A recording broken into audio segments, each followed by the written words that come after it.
Happy International Women's Day, everybody. Thank you so much for joining us at the Writers Guild of Ireland as we celebrate International Women's Day, and also as we celebrate women writers, which I think is really, really important. And as we look to what we want our industry to be now, and also going forward, you know, there was a lot of emphasis on 50-50 by 2020, which didn't happen for multiple reasons. So now that we're post 2020, I think it's also a really good opportunity for us in the industry, in the guild, to, you know, look at actually what do we want to happen next, and where do we want the emphasis to go. This webinar is supported by Screen Skills Ireland, and we are incredibly grateful to them for supporting. So most of you will know this has been part of a series of webinars that they've been supporting. It is being recorded, so just for everybody to bear that in mind. We're going to have a chat probably for about an hour with the panelists, and then we will open up to questions kind of for the final half hour. I'm sure you all know the form at this stage. Type them into the chat box. And yeah, that is how it will work. Catherine, I just see a message there. It's a webinar, so yes, you can hear and see me, but you won't be able to see yourself on screen. So that's all totally fine. God knows, we're a year in lockdown. We're a year doing webinars, and the technology will still always let us down. It will indeed. And my cats will probably make an appearance at some point. I'm just going to give you all a heads up. You know, when I was thinking about this and I was kind of putting together what we wanted to talk about, I was thinking about being in film school. So I was in IADT in the late 90s. It was only just becoming IADT actually. And in my class of 19 film students, there were 4 of us who were women.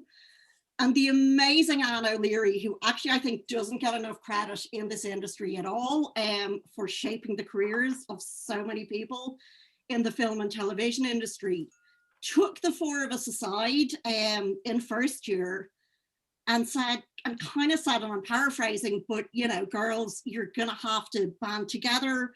You're gonna have to stick up for yourselves. The guys are all putting their hands up to be directors and to be DOPs. You know, be really cautious of this. And I remember at the time we all kind of went, oh, this is ridiculous. We don't want to be singled out for our gender. You know, we're all equals. We're all classmates and colleagues. Good Lord, by the end of 4 years in Dunleary, we knew exactly what she meant. And, you know, and suddenly it was a thing. And you went, actually, no. Unfortunately, we don't get to ignore our gender in this business. So we have an incredible panel here today. We have Dr. Susan Liddy, who probably needs no introduction at this stage. She is my wonderful board member on the Writers Guild. She is the chair of our Equality Action Committee.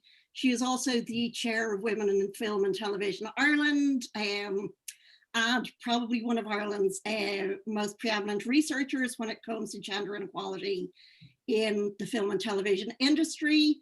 We have Miriam Devitt, and I'm going to use air quotes here and say that Miriam is a new writer, an emerging writer who has a short film playing in DIFF this week. She is also one of only 2 screenwriters to be nominated for the DIFF Discovery Award this year. And I believe she is on a panel later this evening as part of DIFF. If you don't hear enough from her now, you'll get to hear more from her later. And we're also joined by Ursula Ronnie Sarma, who has an incredible writing career, an incredible back catalogue, and I guess most recently in terms of what's aired, Smother started last night on RTE, and Ursula was part of the writing team. And for those of you who don't know me, though I'm sure you all do at this stage, I'm Jennifer Davidson, and I'm the chair of the Writers Guild of Ireland and a television screenwriter myself. What I would like to do is, I want to just ask all of you just to tell me a little bit about like your careers, but also was there a moment when you realized that as a woman, it was going to actually be a bit harder for you than for your male colleagues? Ursula, I might start with you. My career started in theatre, so that was a realization I made in the theatre industry.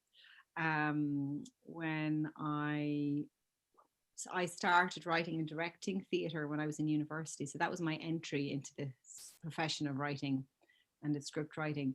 And I had started, I wasn't related to anybody in the industry, which I also realized was quite a big thing. That if you had an aunt or an uncle or a cousin or a parent who was in the industry, that the doors, opened a little bit easier at times. So I didn't have access to any of that. So I started writing and directing and producing my own theatre work. And so kind of, I guess, was relying mostly on myself and the people around me, the people that I had met in university, to kind of make the work happen. And I suppose, like, I was quite lucky, my career started quite quickly for me because it was the result of a piece of work I had written in university that launched me into my career as a professional writer. So it's not that I kind of sat around and went, oh, how come all these men are getting more opportunities? But I watched, as my career progressed, I watched a lot of people being tapped for the screen industry a lot faster if they were men. So you might have written one play as a male playwright, and suddenly RTE were commissioning you to write a series, and that was happening far, far less for the female playwrights who I was watching having their work largely staged abroad, which is where most of my work was produced and continues to be produced as a theatre writer for theatre. So I was aware of it quite quickly, and actually I did voice those concerns quite early in my career when I was asked, particularly about representation on the Abbey stage, our National Theatre stage, and I did experience quite a bit of, you'd want to be very careful what you say, because people will think you're bitter, and people will think that you have an issue, you have a grudge that your own work hasn't been staged. And I thought, God, that's an awful reason not to say something that you see as being an issue, So when the Waking the Feminist movement happened, I was so delighted that kind of through together, the voices became so strong and so loud that they couldn't be, they couldn't be ignored. So I suppose to answer your question, it's something I had been aware of for a long time. It's something that as I've crossed over into screenwriting, like in recent years, I have noticed I am working with much more female-led teams, and there's much more women in the room than used to be when I started off in writers' rooms, definitely. But I can't say that in recent years I have noticed personally. I mean, I'm lucky. I'm across all of the projects that I'm working, I'm show running some of the projects. I'm a writer in the room for some of the other projects. And there's a fairly decent parity at the moment, I have to say, in terms of the representation. So I can only hope that that's a really positive sign for things to come. People are now aware of it, they're talking about it, they're having those conversations very early in the development of a project. This is something that is being spoken about quite quickly, like is that balance there, is it possible to look beyond? And so yeah, it's something that I suppose I've lived with quite a lot. I'm not sure I've ever felt like directly victimized, because of it, because I just always went, well, you just have to keep going, and I suppose Waking the Feminist was the first time, as I said, that I really saw the result of people talking out loud about it and seeing what could be achieved because of it. And that for me has opened a whole floodgate of being able to say, well, look, call it as you see it, and not be afraid that people are going to think that you have some sort of hidden agenda or a grudge because of it. Absolutely. And I think Waking the Feminist was one of those moments for all of us where we were able to go and I think find that collective voice again, which probably had disappeared for a little while. Miriam, the same question to you. Yeah, I suppose I've always been aware of gender imbalance and inequality since I was a teenager. Like, I was a strident, intersectional, 9-hole dock wearing feminist as a young one, and I'm very loudmouthed and I don't really mind being kind of labeled as an opinionated woman. And I worked across kind of theatre, TV, film, radio in various different areas for years. But what I wasn't prepared for was when I went back a few years ago to do the Masters in Screenwriting, and I was the only woman in the room. So there was me and 12 men, and often, a male tutor. And that was crazy to me. Now, I think it was kind of coincidence that year I was the only woman. But there was, as someone else pointed out, there was never been one man and 12 women in the Screenwriting Masters before. So it was an anomaly, but still, it kind of was striking to me how clear the imbalance was. Now that I was focusing on screenwriting and planning on, launching that career, that I was going to have to be dealing with that imbalance straight off the bat. So kind of came out ready for action, and have been really lucky to find this amazing tribe of women, really through the Writers Guild, to support me and to make sure that I'm not the only woman in the room anymore. And that's kind of, we need to, it's just always so obvious to me that we can't take our foot off the gas, that we are not there yet, that we still have to bang on about getting 50-50, getting parity, getting gender equality, because we're so, it's always 2 steps forward, 1 step back. And the pandemic has unfortunately highlighted this issue even further. It's the women who are largely taking care of elderly relatives, of managing the homeschool, of stepping back from the careers, whatever those, across all industries. So now more than ever, we need to kind of keep pushing forward and making sure that we are aware that it is still a problem, that women need support, and until it's no longer an issue and we don't have to have these conversations, we still need to have these conversations and make sure we are just aware of the issue. Absolutely. Susan, with all your many hats on, I want to throw the same question to you as well. Well, I'm not going to be talking about my writing career, obviously, but it just goes to show you what kind of a groupie I am, because I could sit listening to writers talking about their careers all day. Genuinely, I find myself just drawn into that world. I suppose 2020, 50-50 by 2020, we didn't get there. Okay, maybe some people would say, well, maybe it was never about getting there. I suppose there were periods where I thought, no, it is about getting there. And I became vociferous about getting there. I think if you look at Ireland, I think there's a situation where we have to stop now and take stock. And I think that we have achieved, Waking the Feminists has been mentioned there. If you go back and compare where we were at the start of Waking the Feminists to where we are now, we have traveled a ways. I think that's reasonable to say. There are still some problems, particularly around writers, but I think there has been an understanding that action has to be taken, and it was taken.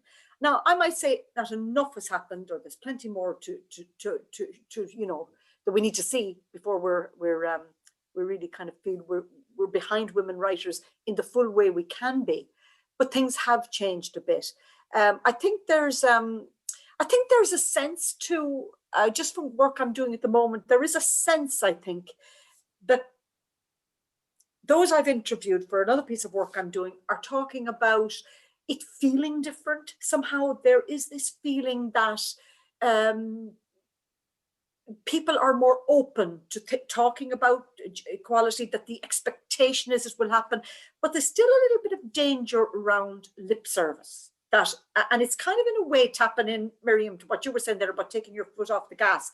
I think this is absolutely not the moment to take your foot off the gas. I mean, it's quite the opposite. I think we need to remain outspoken and vigilant, but I think we need to do that while also acknowledging that there has been improvement. Because if you kind of position yourself as the constant agitator, no matter what happens, you're still banging the tables, that's not moving us forward. We need to be assessing where we are and then saying, well, now what's the next step? So if you look at the stats with Screen Ireland for a minute, the last time there were stats, and at the minute with COVID and everything else, we kind of don't know where we are really, but the last stats that were there show a reasonable a pretty good number of female writers attached to projects.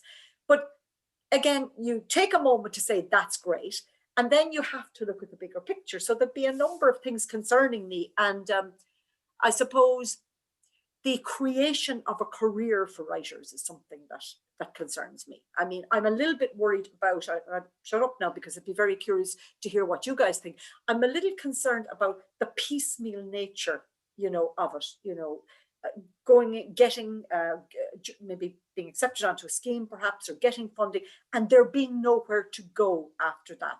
That troubles me a lot. So that's all I'll say for the moment, Jennifer. Great. And there's a couple of things I kind of want to pick up on from what you all said. And Susan, you're absolutely right in terms of the progress that have been made, but also the danger that it's low budget, that it's schemes and initiatives, and can we actually turn those into sustainable careers? And I think one of the things that we can't ignore, and I see Caroline Grace Cassidy has raised this in the comment section as well, is about the pandemic, is about the situation that we find ourselves in right now, and in particular how that impacts on mothers and women with caring responsibilities. And I'd really love to hear a bit about a real sense of like how you feel that's impacted your work in the last 12 months, and also then in a broader sense, what are the things that we need to be really mindful of, and what are the things that we need to build into like the next push, I guess, of the gender equality campaign. Miriam, I might start with you on that one. Yeah, well, I mean, I'm a single parent, so I've been doing that for a number of years. Luckily, my daughter's 12 now, so she's largely looking after herself during the pandemic. We have our, she's off school and in the next room doing her live classes while I'm in this room doing my live Zooms. But I don't think, the statistics would show that it is women who have taken on the burden of the care during this pandemic. I know they did a survey in the UK, and Welsh men came off the best, but they still were doing way less than their female counterparts. So it is, and it seems like we've a long way to go before that stops being the norm, before it's always assumed that because women generally earn less per hour than men do, that they're going to take up the slack of the caring roles. And all around the world, it's women doing the unpaid labor across every industry, and the world is kind of built around men and industry that's led by them and built for them. So it's automatically assumed that women will do that. There are exceptions, of course, but yes, of course, it's obvious to me that this has been a big backslide for women because of this emergency situation we find ourselves in, and that we need to be aware of that, and we need to work to change that so that it doesn't always fall to the woman in the family to take care of the caring. And even if you're not a mother, or you don't have an elderly relative to take care of, like, you still it still affects women across every industry. And we just need to be really mindful of that. And as Susan said, celebrate the driving forward, and things like Waking the Feminists are incredible and amazing, but it has to be action. It has to be driven to make real change that isn't just kind of and like looking at Hollywood, it's women do really well on their first feature, directors usually, and they don't get the big budget for the next one like the men do. They don't go from a $2 million budget to $100 million budget like the men do. They don't get thrown the Marvels and the DC big budget movies next. They go to 3 million from 2 million. So it's things that, those things really are uniquely affecting women. Yeah, Ursula? I mean, I have 3 children, all under 7. So I'm just thinking it's so hard to talk about what happened in the pandemic and to try and rationalize it, or to try and look at how it could have been done more fairly. I feel like, most people I know, especially mums who are working, were barely holding their head above the water. And for the screen industry, like it didn't slow down. So my deadlines continued, but I had no childcare. So as did everybody else, out there. And I found that companies were really understanding for the first 2 months. So the emails and the phone calls were like, oh my goodness, I can't imagine how you're coping. It must be, And then after about 8 weeks, it was like, and delivery, and, because the world was ticking on, and the broadcasters, companies saying, oh, the BBC, people are saying now's the time to be in development, get things in, we want to read stuff, which was passing down to the writers, some of whom were mothers. So it was such a crazy time. So I almost feel like I need more distance from it to be able to kind of go back and talk about it, because it was just about surviving. It was about getting through the day, and I was working when they were asleep. So I was starting work at 9 and working till 3. And then my youngest would wake at 7, sometimes 6. So, it was just barely. So I think I'm kind of traumatized and sleep deprived. But beyond the pandemic, I suppose the one thing that I have noticed repeatedly is this idea that, even something as simple as your weekend, the expectation that you will work through your weekend to make a Monday deadline, which I find insane, especially as the majority of the time the people who are putting this upon you, they will not be working the weekend, you know what I mean? But it's we really need it by Monday, and they're giving you notes on a Thursday. And I think that that understanding that you are a mom, that you have 3, you have 2, 1, whoever dependents upon you, upon your time and your energy and your focus, that the working over your weekend is really problematic. So that's one thing. The other things as simple as childcare on set, that would be amazing. And, in the broad scheme of things, when you look at the budget of childcare, is not going to be a massive, extra cost if it was factored in from the very beginning, and it was just assumed that would revolutionize my life. And I know so many other writers who would help, who that would help enormously. And the other thing is tax relief on childcare. I have a big issue with this, because I feel like, what would help me the most in my is the division of my time. Now I can have my researcher, or I can have as an assistant, I can have somebody come in and organize my office, and that's all tax deductible. But somebody who can actually come in and look after my 2-year-old for me, none of that is considered a reasonable expense, and that is the most essential thing for me to be able. So there's lots of things just about, I suppose, how I think across the industry, how we look at how do you function, how can we help women not have to pull back, the money that you pay someone to mind, and then that's not even nobody's giving you that money, but at least you can write it off, at least you can put it against your income, or that sense of, an acknowledgement that you have, that your time off is your time off, when you down tools in the evening or over the weekend, just that kind of an understanding and an appreciation that you have whole other commitment. No, that's debatable, because there's lots of people who don't have children and we're like, well, my weekends are my own anyway. So that's a whole perhaps other conversation about who should be expected to work over the weekends. But I'm just speaking from my experience as a mum, that it's a lot harder for me to explain to my kids who I haven't, been in school all week or in creche, wherever, that mummy's now got to spend Saturday afternoon trying to meet a Monday morning deadline because of production schedules. So I suppose it's a larger, I suppose, a more holistic approach and understanding that your team are made up of women who have childcare and home care responsibilities, and who how can we help them? It's approaching it in that way. How can we facilitate you? How can we how can we help you? How can we help? We want you for a reason. We want you because of what you can do. And I always believe, each of us as writers, nobody can write quite like you. That's your special. That's what your USP. It's you. It's your voice. So if you're hiring me for that reason, then I think how can I help? How can we help you? What's the best use of our support for you? So just very practical things, in my experience, would help massively. Yeah. Absolutely. And I think, I don't think this is unique to the screen industries, but it really sort of reinforces that sense that we're actually, you know, we're operating in a world that is designed by men.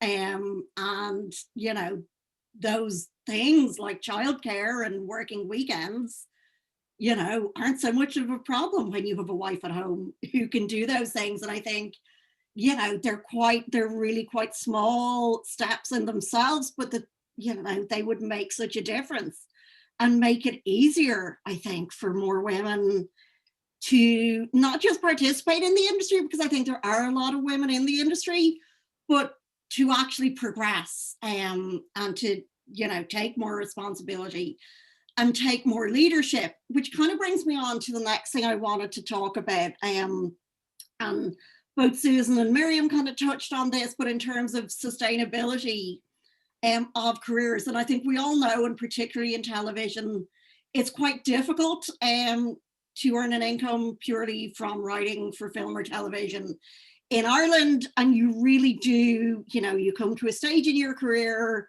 where unfortunately you do have to look abroad, which then brings its own set of challenges because you're starting kind of from the bottom again.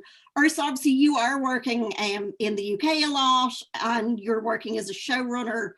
I'd love you just to talk us through, I guess, a little bit about your kind of track and how you got there, but also, did you find it challenging stepping up in that sense? And yeah, as a woman, you know, did you find yourself challenged? And I don't necessarily mean externally, but as you stepped up in your career and took on more responsibility and bigger roles? I think, you know, it happened for me quite organically. I had spent, I mean, I've been writing for 20 years across different mediums. So I had had so much experience as a writer before I started writing for TV. And I got my break in television through Raw, which I don't know if you remember that RTE show that Across Films did, and a lovely, wonderful producer who was working with Across Films at the time, Michael Park, is now I'm working with again as mother, but he read I wrote a spec script. So when I was, just in case there's people wondering how I leapt across, or how do you leap across, I had written a lot of theatre and had a chat with my agent about the best way of kind of, you know, breaking into the market of screenwriting. And there seemed to be two entry levels, two paths at that point. One was you go in, you look at the soaps, the daytime soaps, the Casualty, Doctors, EastEnders, Coronations, all those types of shows, and you try and get in like a shadow scheme. There were different schemes that you could do for emerging writers to kind of get in that way. And fortunately, I had never watched them. And I remember my agent going like, could you go in and talk really passionately about Hollyoaks? And I was like, I'd have to sit down and do a savage amount of like just watching, like, and I didn't really, I suppose maybe coming from theatre as well, I was perhaps a bit precious then, not half as precious now, but I was like, oh, my art, and I'm not writing for soaps. Whereas if I could go back now, I'd give myself a good slap, because you can learn so much about the screen, about the craft from shows like that, and whether or not they're your cup of tea or not. You've got people like Sally Wainwright, like cut her teeth on those shows, and look at her now. So I think they're just, you know, but anyway, but the other avenue which was presented to me was to write a spec script. So I went off and I wrote a spec feature that ended up in the hands of Michael Park, who was looking for a new writer for the second series of Raw, and that's how I got in. And I suppose over the past, like since then, I had done my time in writers' rooms. I had done my time as episode writer, and I still do it now because I actually really enjoy it. But I had done quite a lot of it. So I had done series 1 on Delicious, and which Dan Sefton was show running, and it was he'd originated that show. I had done series 2, an episode on series 2, and then in series 3 I was doing an episode of that, and then Dan had to step back, and I was asked to step up. So it happened quite organically. I knew the show, I knew the team, I knew that it was across the series arc, and I also picked up his episodes, and then I was doing episode 1 and 4 of 4. And I loved it. Like, I felt I was ready for it. You know, I had been in the room, in so many different rooms. I had worked with actors. Was used to collaborating. I had done a bit of directing. I had produced in my earlier career. So I felt like I'm actively interested in all of the different aspects of production, which a lot of writers aren't, which I totally understand as well. But I happen to be really interested in things like casting and location scouting and and even choice of music, I love all of that. So I loved it, and I didn't meet with any resistance. In fact, we were so lucky because the 2 execs at Sky were female and brilliantly supportive and encouraging. And the entire team really at Bandit, which was a company that was making Delicious, were female pretty much. So I just had a lovely, warm, nurturing experience stepping up and really enjoyed it. I really, really enjoyed it. But it does beg the bigger question about the differentiation between the title of like show running in the UK and what show running means in the States, which comes to the whole different set of responsibilities, and your seat at that table is much different than your seat at the table in the UK or as the showrunner. But so I just happened quite organically, and it opened the doorway then for me to continue in that role and to start championing and spearheading shows of my own, and so now I do both. I do shows. I go on to projects where I'm show running and exec producing, and I also go on if I like the series and I like the team, or I'm happy to write an episode or for a series, which is what happened in Smother.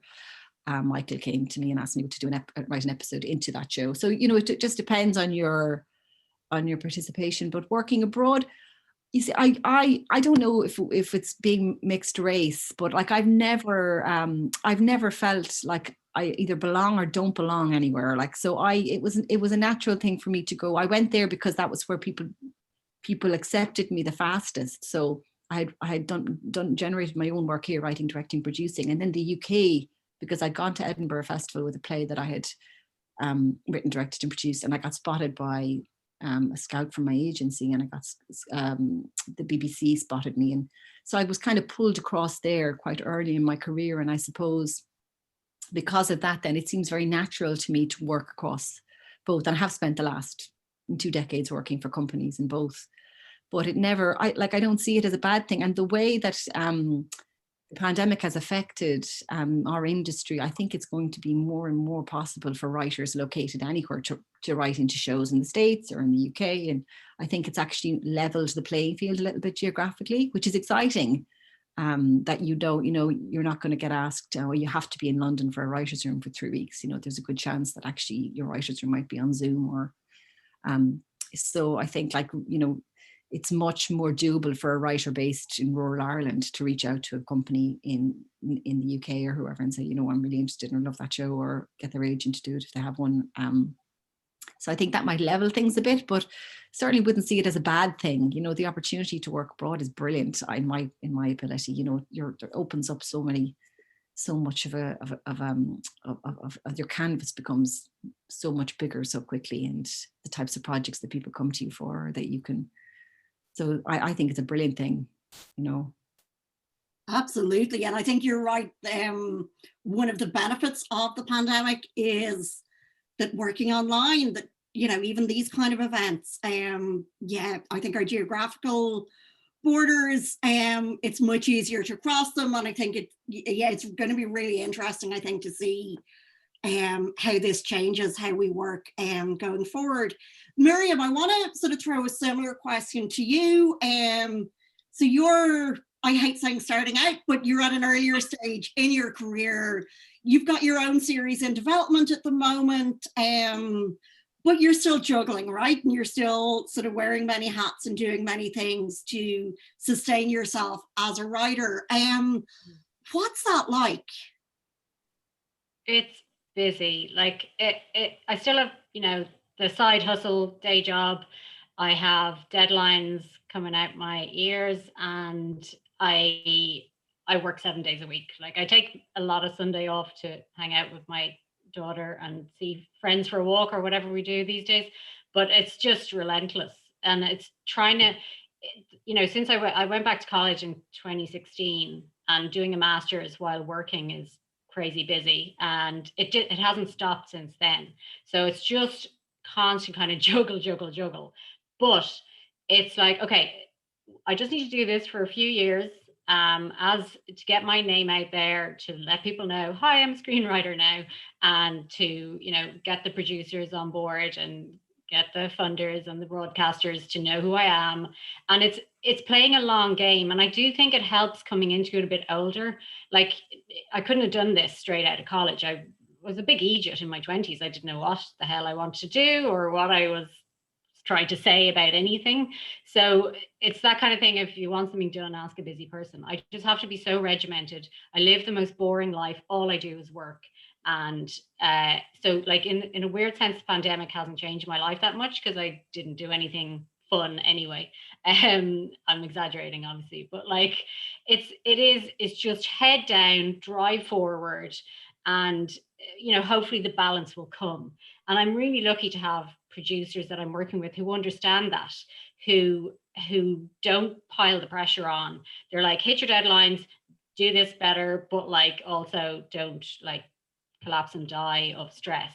And it's always about trying to find the balance and trying to juggle things. And you just have to keep the faith that, you know, it is going in the right direction, that if you kind of work clever and rather than grinding yourself into dust, that it will, you know, that you'll get there. And that's where your support system is hugely important professionally. And it's such a personal, you know, working in the arts, your work is always extremely personal. You don't really put it away at the end of the day. You don't really put it away at the weekend, even if you're not physically working on it. It's there, you know, working away in your brain. And that's why having kind of people around you who understand that, who really get that this is not an easy choice. This career is never going to be easy. You might be, you know, you might get loads of work one year and be the, you know, the darling of TV or film, whatever. And then the next year, nothing's coming in, or, you know, you just don't know. You're always a freelancer. You're always waiting for the next job. And it's a, you know, it's a tough choice. It's a tough career. And that's why you need the people around you who understand that and who will support you. And, you know, it's constant rejection. Especially, well, I don't know if it gets easier, but, you know, when I am a new writer, I am starting out. So you get 100 no's before you get a single yes. And it's always a gut punch and a kick in the teeth. And, you know, you need to kind of sit down and take that in and, you know, be able to call your other writer friends and have a cry and pull yourself together and take that moment and then just get back to it and have people go, you're deadly. You don't mind them. They're stupid anyway. What do they know? They just don't get your genius yet. Yeah, I'm a genius. So, you know, you really need those people around you who will support you in those early days. I mean, I'm hoping it gets easier and that my work will start to speak for itself eventually.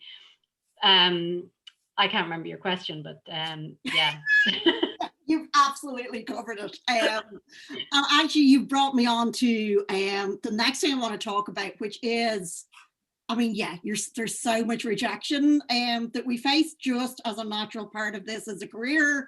And I don't think that really changes no matter how long you've been in the business. I think what does change, though, perhaps, is your resilience and your coping skills. And I think a really important part of that, and what you really touched on, is the people that you surround yourself with, that tribe, whether it's the producers that you're working with, your fellow writers, your WhatsApp group, and how important that is to all of us. And so I think just to chat about that a little bit, and also maybe some of the advice or some of the things that other people, and I'm going to say particularly women, because this is International Women's Day, have given you or supported you with, that you'd like to share. Susan, I want to start with you on this a little bit. Can I just come in first to kind of just reference two things that Ursula was saying. The first you were talking about, Ursula, was the whole thing around motherhood. So just to say, first of all, I have done a piece of research on that with the colleague Anne O'Brien. Our book is out in April. We were talking to, ours was specifically mothers, talking across various countries. But just to go to the Irish context, and also importantly, just she and I are doing a piece of research for Raising Films Ireland, because Jennifer and I would be on the board of Raising Films Ireland. So I think that's important to say. But just to take up on some of the things you were saying, I mean, I think in some ways, maybe COVID, in what it has made so public about what women are doing and how, you know, women are left to pick up the slack in so many instances. Maybe that's not a bad thing to get it out there. And this is not to say it's not a father's job, shall we say, as well. But unfortunately, traditionally, it has been women. And there is that sense that it is women who do tend to pick up the slack. But there are so many things to consider if you don't want to lose women from the industry generally. I mean, you know, this idea that, you know, that the industry doesn't really want to know whether you're pregnant or haven't managed to sleep last night or whether there's issues going on. So there's this thing about kind of concealment of your reality as a mother or a parent, but particularly mothers, even though the piece of research for Raising Films is actually also looking at parenthood and caring in the wider sense, because we know, of course, that women mop up a lot of the elder care and the various kinds of care as well. But, you know, there's this idea that somehow that should be private, and that's really nothing to do with our professional business. And really, you know, I don't think that's really right, is it? So I think what's needed is kind of for us to really kind of rethink the value of caring and rethink the idea, you know, is this important in our world, in our society, in our culture, or is it not?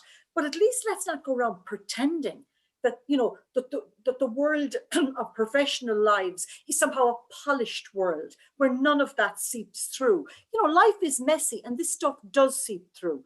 And if you don't acknowledge that, I think you have women that I've spoken to certainly who were, you know, on set, as you mentioned, Ursula, going in, you know, terrified in case they're going to have to leave early because the child had been sick that morning, going in, putting on a front, not able really to discuss their business. You have women who don't like to show their pregnancy, for instance. They don't want to draw attention to the fact that they're pregnant. And all kinds of things like that. You've got the issue of like, what do you do if you're working until 9 and most childcare closes at 6 or 7? What do you do? These are practical things, and the kinds of things that women have to do are extraordinary. Getting someone to come into their home like at 5:30 in the morning, to stay with the child, to take that child to when the creche opens at 7:30, and then a little bit tense in case they won't be able to get away to pick the child up, and having that other person on call in case. And in a lot of cases, it's fine if you have family nearby, but not all women do, and you're left with this desperate hiatus, if you like. And some of the stories that I've come across have indicated, even in relationships that are fine, but a lot of the women feel that men, their partners, their ex-partners, tend to put their own work first, like, oh, well, I can't possibly do that this week because I'm working. And it does then beg the question about whose work is valued, where are we putting the value on the work? So I just think there's a whole host of things there. And the other thing I just want to pick up on, and we can run anywhere you like after that then, Jennifer, is this.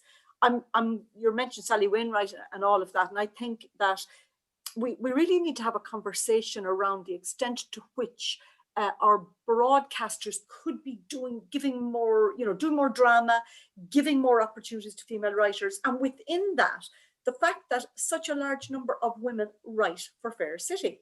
Now, these are women who, you know, they understand the medium, they understand deadlines, they are professional writers. So I'm not able quite to square how do you have all these professional writers who are, in a way, it seems to me, and I'm not part of that group, so I'm just looking from the outside saying, it's kind of like they're locked in a cul-de-sac and there's nowhere to go. And it seems to me that seems to be kind of a waste of talent. Okay, I've heard arguments going, oh, these women are used to writing, and also men write for Fair City, of course, they're used to writing in a particular way. They, you know, that's their system, and it's different when you're writing for other things. Does it have to be? Can we not find ways of incorporating the skills of these women into other ventures? And I just think it's worth talking about along the way, because I think it's important, because we're hearing cries that there aren't enough women's writers, but hello, you know, they're over there. That's it from me. Absolutely, Susan. And that really is something that I do want us to touch on today. I do want to come back to that point about the people that you surround yourself with and resilience, just because I do think it's something really, really important for us to talk to or to talk about. Ursula? Rejection, is it? Sorry? Resilience, rejection, people that you find to support yourself, and kind of advice that you may have got from your peers in that. I mean, I think rejection does get easier. And I think, you know, as Miriam was saying, like, you know, especially when you're starting out, there's a lot of it, you know, and I think it does get easier. I always managed it by having a number of things at the same time. So the more balls in the air, the more chance one of them will land in the right place. So that's one of the things. So I try never to have all my eggs in one basket. So which requires multitasking, which is not something like every writer likes to do, but which is something I've always done. So I've always had a number of things, and it comes from working in theatre, because you couldn't survive on one commission. You'd have to have a spread of them to try and like have any kind of an income. So I'm used to it that way, and I think, you know, the removal of it, trying not to take things personally, is something which you learn. You have to learn, I think, as a screenwriter, because the way that executive producers talk to you about your work and your drafts is very different to the way I had been spoken to by directors in the theatre. And, you know, you're like this precious writers in the room. You know, it's like, you know, they're much more blunt about their feedback, because they don't have time, and a lot of them don't have the actual skills. You know, they're not creative beings. Some of them are brilliant. Some of them are not. They just know that it's, you know, it's not right, or it's too you know, they can't make it work for reasons. So I think you do grow a thick skin, you know, and once you realize that, like, there's often so many reasons behind the rejection that you're not privy to. You know, I've had a number of projects over the years, and, you know, get to a certain point, and then just as, you know, you were getting to the point of wondering would it be greenlit or not, a similar type of show which was in development ahead of you is greenlit, and they're not going to do 2 shows in that vein, or you just never know why, or so trying not to overthink it and trying not to get personal. But I always found all the recent controversy around J.K. Rowling aside, I always found her origin story really inspiring, with Harry Potter, that had been rejected by so many people. So I was like, you know what, you try not to take it to heart, and but how do you birth this thing as if it's your baby and send it out to the world and not take it personally? I mean, you always will to a certain extent, but I definitely find, like, now I'm like, okay, that one didn't go, move on to the next one, or maybe is there another way is there somewhere else it could go? If not, so I've always found that easy. But the advice I've gotten over the years, I just, you know, one of the women that I met, because I haven't met a lot of female showrunners, it should be said. So it's not like I had one that took me under their wing. But when I moved up in Delicious from an episode writer to a showrunner, Dawn French, who was one of the lead actresses in the show, I heard from the exec producer, Dawn wanted to call her, like, here's her number, so I called her. And she was just, like, she was so encouraging, so enthusiastic that a woman was taking over the show. Anything just she wanted to let me know that you know, she loved my writing, and that I had her support. And that phone call, just as I was about to step into that role, meant so much coming from her. Well, first of all, I'm a huge fan of hers, and of the way that she works and the way that she treats people. It doesn't matter who you are. But the fact, I knew what she was doing in that phone call. She was an older woman who's been in the industry speaking to a younger woman, empowering me and just saying, you can do this. You've got all of the skills and tools that you need to do this. And I found that, so sometimes it doesn't actually have to be, you know, anything more than that. Just somebody saying to you, you can do this, you know, you've got this, you know, don't let anybody tell you that you can't do it. You know, you are just as qualified, you are just as capable as any other. Because I think one thing that women are not always good at is talking ourselves up, and kind of walking into a room being like, I've got this. And I've seen, you see so many men who are perhaps less experienced, or perhaps not quite as as highly skilled, or you know, just fronting it out and getting further faster. So I think just to have somebody saying that to you, you know, there's no reason why you can't do it. And I have had some wonderful advice from men in the industry too. You know, I was really lucky to do a mentoring scheme, and I was doing a number of adaptations at the time, and I requested Simon Boyfoy, and he was very lucky in that he said yes. And like I had about 4 or 5 sessions with him, just having coffee with him and talking to him about the industry, and the advice he gave me was so brilliant. And he was really empowering of the fact that I was female, not to see myself as anything other than equal, you know, and not to see yourself as anything other than capable. If the work is all that matters, he said, you know, the work is all that matters. You know, you get the work to the best place it can be, and you just don't apologize for any aspect of never apologize for your lack of experience, because, you know, talent often will leapfrog experience, talent, vision, knowing what it is you want to say. So I would say I've had probably you know, I've had good experiences from both in the industry, but that I will always remember that conversation with Dawn, just because for me in that moment, stepping up, and I was in the States at the time, so I got the phone call at like 4 a.m. going, oh, you know, do you think you could do this? And I was like, yeah, sure, I can do it, of course. So you know, and that's it. You just have to do it sometimes, because if you think of all the reasons, there will always be reasons not to do something, but you just kind of have to not look at them, you know. And I think because there's normally more reasons to do it, and even if you do it and you make a mistake, like that's how I've learned most things in my life, from the mistakes I've made, or the things that haven't gone to plan. But yeah, I'm not sure if I've answered your question there. But absolutely did.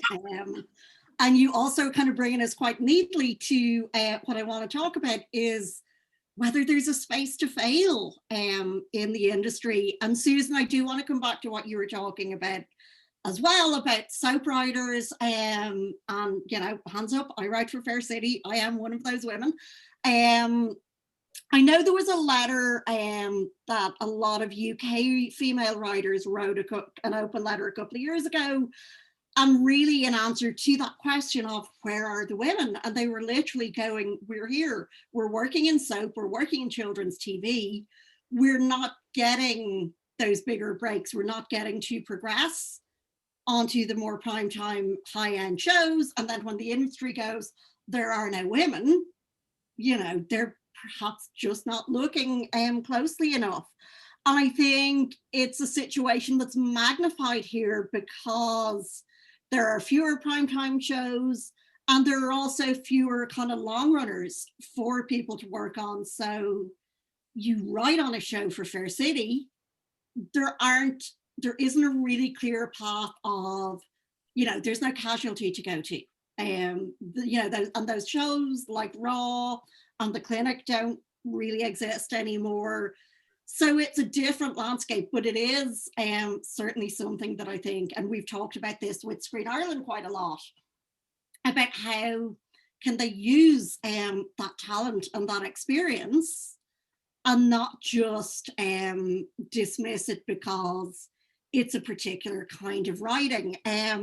Because what soap does give you is experience, and really practical experience of, this has to be on air. You've got to learn how to like juggle all those production notes, juggle the script notes, the production changes, and do it in a really, you know, fast-paced environment where it's a machine and you've got to be on that treadmill. And it's a learning space as well. You know, it's where so many writers cut their teeth. So many of the writers in the UK, you know, the likes of Kay Mellor and Sally Wainwright, Russell T Davies, have all kind of come up through that mechanism.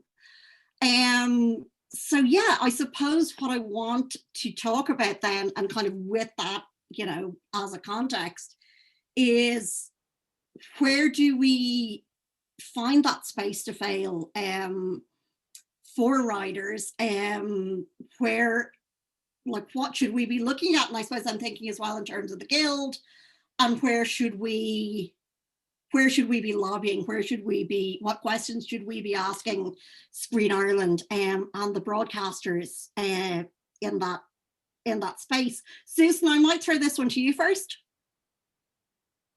Oh, you would throw me the one that I'm going, how am I going to answer that? Look, I think it's a big question, Jennifer. I really do think it is about, okay, I was thinking about this yesterday, actually. We are all in agreement, it seems, the funders, and I think, you know, a straw poll of anybody working in the industry, we're all in agreement that we want a more diverse industry. Okay, we want to see all kinds of people in there. Okay, that is not to say, of course, that I'm always very clear, you know, 50% women is what I think should be there, give or take. I mean, we're not going to slap a wrist for 1%, you know what I mean? But broadly speaking, 50-50. But within that 50-50, I think there is an understanding now that we need diversity. How are we going to get diverse characters on screen if we don't have the writers? I mean, we need the writers. I mean, it seems to be such an obvious thing. The writer is the first port of call. And I mean, there's a whole host of things we could be talking about. I mean, there is the general undervaluation of writing, I think. I mean, I feel strongly about all of those things. But I think that it is a good time to stop and consider, how are we going to, you know, people are saying, well, you look and you don't see diversity on screen. Where are the stories showing diversity? Surely allied with that need is to say, we need to actually go back to the writers and work out how we're going to bring writers in to the discussion of changing that landscape. Because without the writers involved in doing that, where are you going? You know, in terms of drama, certainly, where are you going?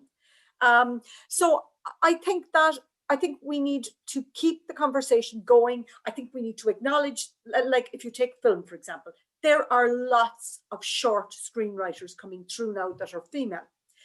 I'm delighted to see that, delighted. But it makes me a little scared as well, because here you are and you're saying this is fantastic.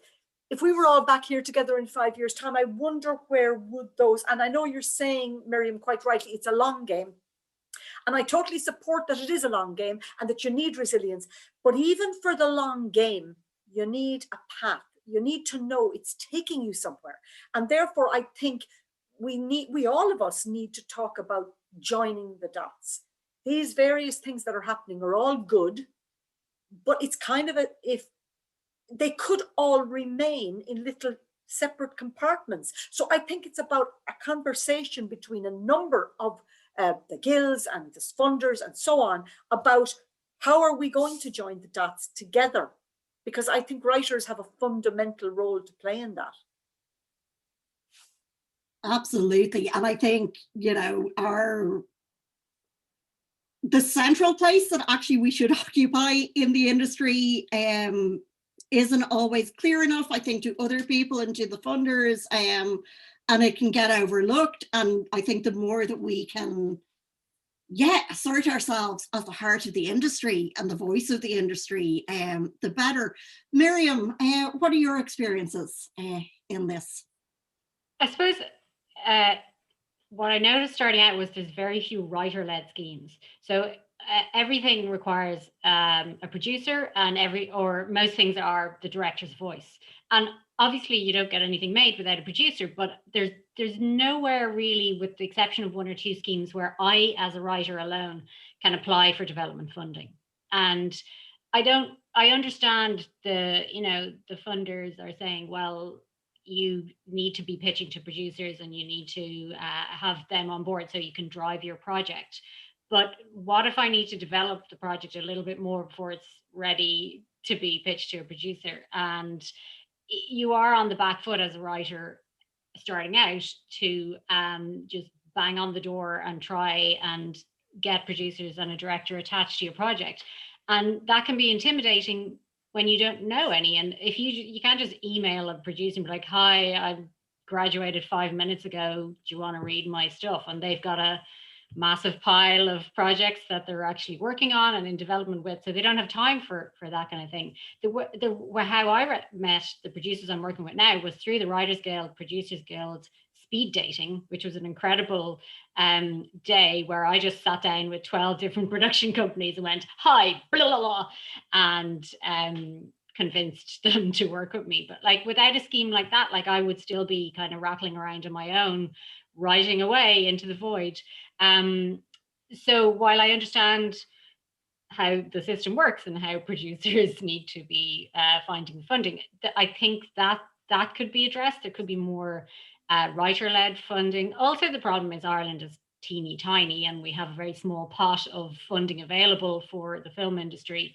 So you're always looking at co-productions internationally or with Screen Northern Ireland or what have you. So it's really heartening to hear Ursula talk about the expanding industry. And again, the fact that this year means we can do things like this online. I've been through a development workshop this year with Sources 2, which we should have been in Luxembourg last year, but we actually did it really successfully online over 2 separate weeks. So all of those things mean that the world is getting smaller. The question of, do you need to move to LA isn't so pertinent now. I think you can, it is opening things up a lot. And I hope that continues forward, that people will hear Irish writers' voices and not be afraid to hire them in the UK or in the US or around Europe. So yeah, and as Susan says, it's very important to look at the big picture and to have a long game to make sure that that plan isn't that if we meet again in 5 years' time, I'm still making short films and that's all the funding I can get. That's on me, partly, obviously, if I haven't progressed. But at the same time, just like make sure that my male counterparts aren't all getting massive budgets to make their films while I'm still making a 20 grand short. So yeah, it's just being aware of it and making sure the schemes are in place and making sure people have those pathways to success. And for me, it's really important to see people like Ursula, you know, who are ahead of me and who are really successful. And it's that kind of, if you can see it, you can be it. And I need to see brilliant women making brilliant work. And again, the Writers Guild have provided that for me loads, like today, or watching Carmel Winters or Nasa Hardiman, or, you know, writers who've gone ahead of me who are, who have found their voice and who are so encouraging of other women and who do put the hand down and pull you up. And, you know, that kind of phone call you were saying, Ursula, from a powerful woman in the industry who goes, you're brilliant, keep going, you can do this, is essential, especially from other women, so that you do go, can I? Because, you know, you need to grow. It's hard, and you need people to tell you, give you the slap on the back and go, just do it. Just write the awful first draft and then rewrite it and just be terrible and then get better and just do it. Just pitch it to a producer and see what the hell happens. You never know. So yeah, that again, it comes back to that kind of permission, I suppose, to just go for it and to be a woman writing in the industry and just do it. Well said. Ursula, I know you kind of touched on this when you talked about, you know, your earlier career and kind of choosing to go sort of down the route of writing a spec rather than going for those shadow schemes. But I guess now kind of, and with your showrunner hat on as well, are there opportunities that are missing for writers to kind of move up along the ladder, do you think, or does the system work?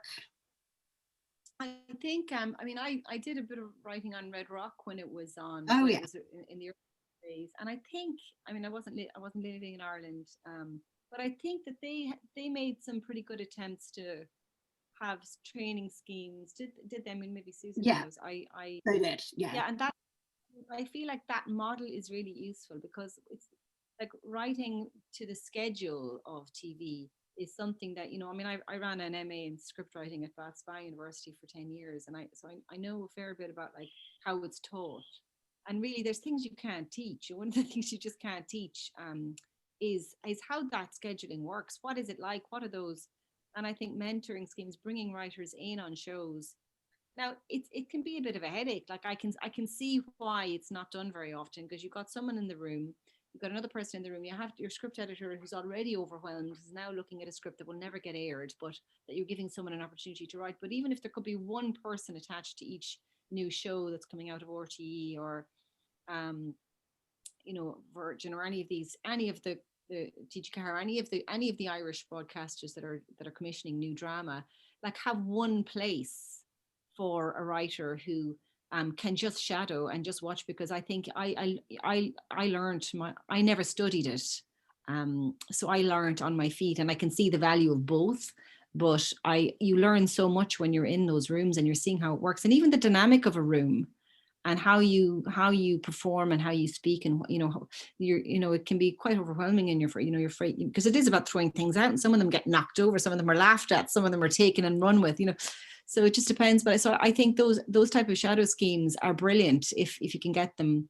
I think mentoring, I mean, I'm always banging on about mentoring, and it is time. I mean, I would love to, and I have tried to in my career. I always have one or two people that I say, look, ring me if you need advice, ring me. And I try and do them. And like sometimes because of my own schedule, I can't always, get back to them as quickly as I want to, but the will is there. And when I can, I do. And I think there's other people like me who would be happy to have those conversations. And I'm always saying to people, be really brazen, reach out to people on Twitter and say, do you have a chat? And then I say that, and then I get a number of them, and I'm like, oh God, I've no time. But I will when I can, I will come back, because I think there's people who remember what it was like. And sometimes it's just about, throw a couple of darts out there. One of them will hit. So you'll be surprised at the person who will, be who will have empathy for what you're inquiring about, and will say, look, I'll give me your number, I'll call you, I'll give you 10 minutes of your time.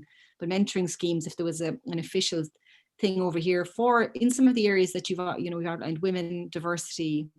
I mean, diversity is a really interesting thing, which we could have a whole other session on, I think, because so much of that is about the kinds of stories that our broadcasters think that the general population want to see.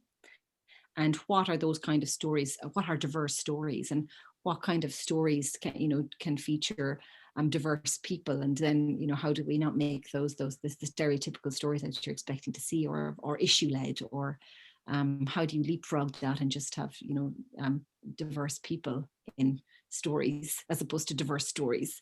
Which is it's such an interesting aspect, and a lot of that is about education and entry level, and culturally it can be an issue as well. Some cultures are more reticent to send their children off into the arts, and that is another. So I feel like it's a really big, messy, meaty, knotty conversation, and I say that because as I came through, we were the only mixed race family living in the village when I was growing up. Now Ireland has changed hugely now, and there are a lot more people in the arts now, and who do need to be reflected. And how do we do that? How do we do that? How do we extend a hand to those? And schemes, perhaps mentoring schemes. I know there's a couple of them that I've seen lately. Even recently, the Virgin Award that I sat on as a panel, I know there was a push for diversity and inclusion in that. So again, I suppose it's just about saying it out loud. This is what we need. How do we do it? How do we welcome those people in? And how do we stop, like it's happening in the UK as well? Like, there's all of these big pushes from the broadcasters going, we need diversity, we need women, we need diversity, we need women. And then they announce their schedule and it's all white men, most of them. And you're going, oh, right, okay. So all that talk was great. It was great that you had the talk and you had the schemes and you ticked all the boxes, but it didn't follow through.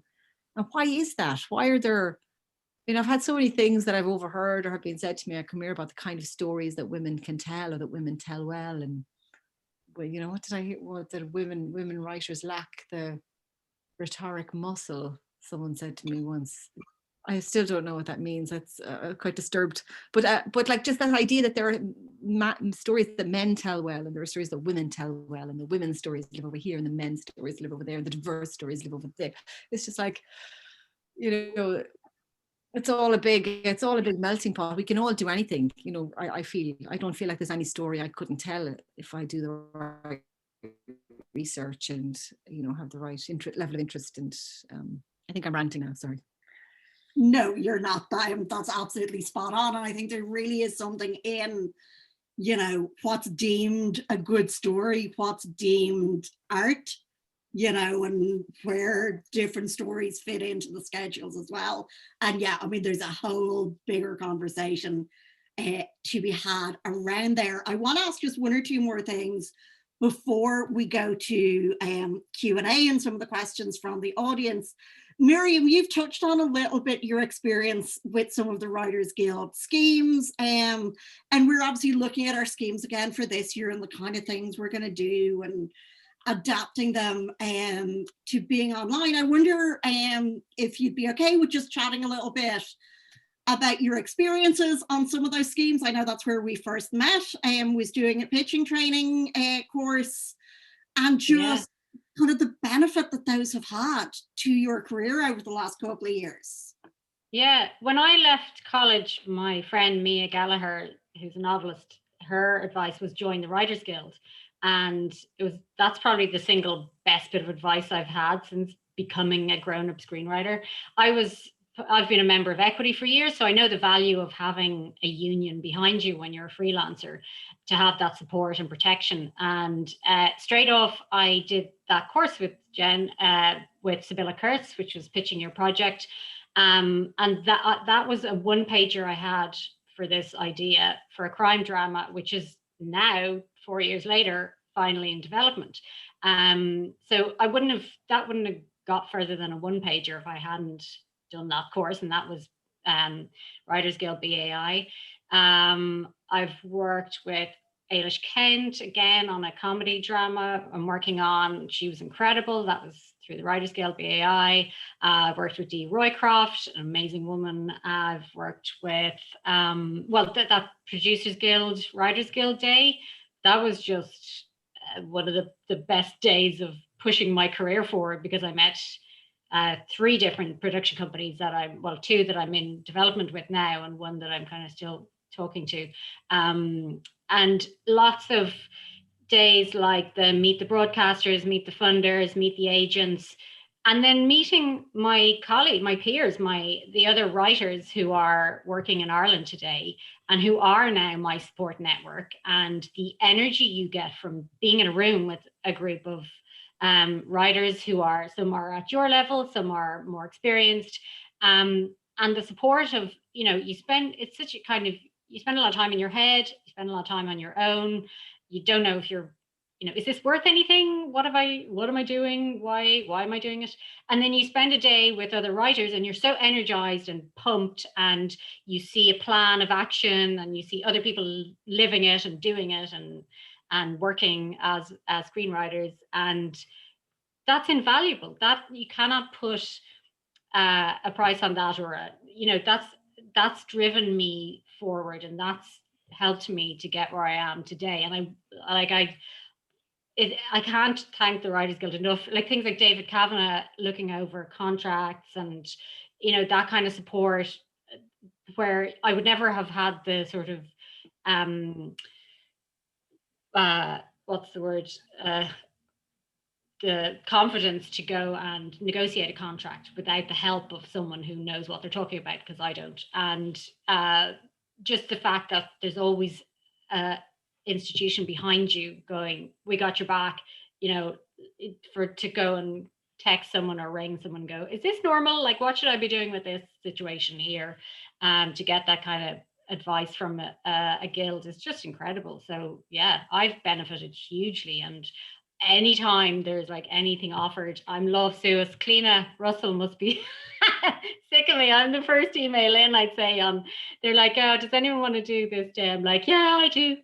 And I've met all these amazing writers who are, friends now, and it just to give me a sense of where I'm going, and to know that there's other people doing the same as me, and to have that support is hugely important.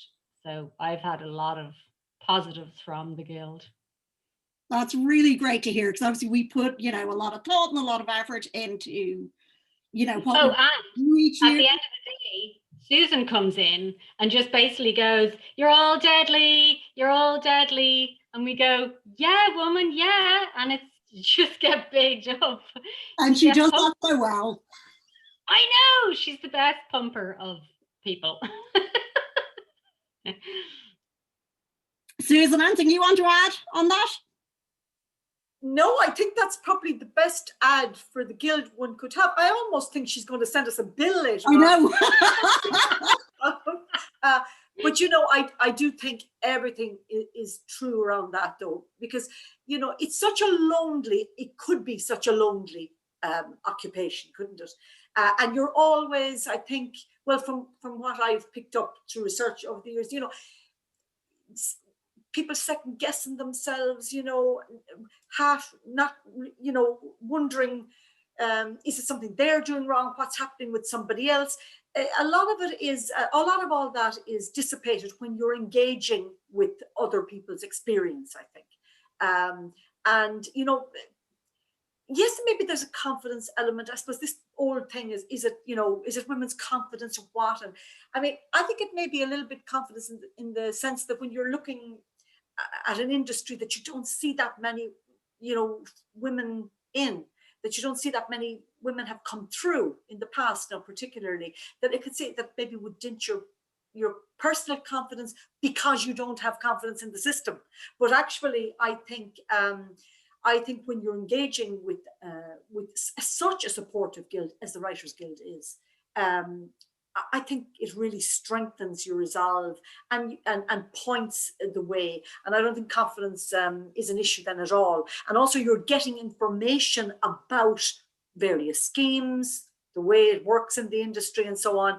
And yeah, I think you're absolutely right. I think every writer who possibly can should be in the Guild. I really do. From the sheer sense of you're joining your own tribe.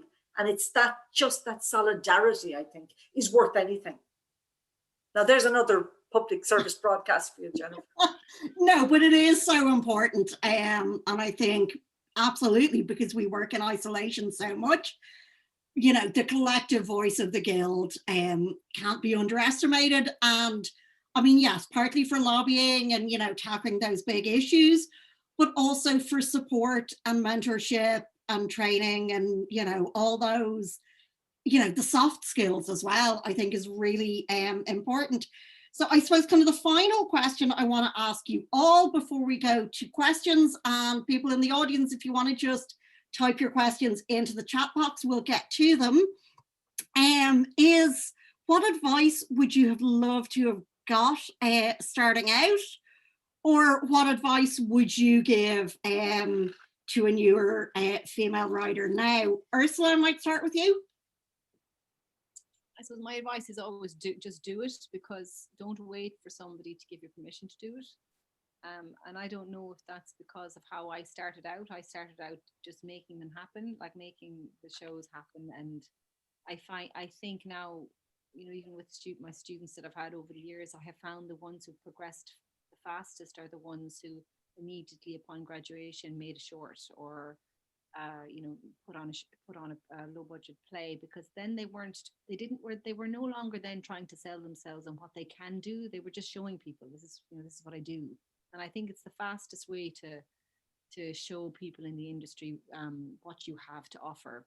So less talking about what you're going to do, less trying to convince other people to let you do it. Just do it if you can, in whatever capacity it is. It can be a small short, it can be a silent short, it can be a 10-minute monologue that you convince an actress friend of yours or an actor friend of yours to perform to camera. It can be anything, but it's something that you can say, this is something I've done. And I think there's something about the energy and the momentum about being proactive in this industry, even though I know it's hard and it's difficult and it can feel like impossible at the beginning, especially when you don't know people. And that's what the Guild is.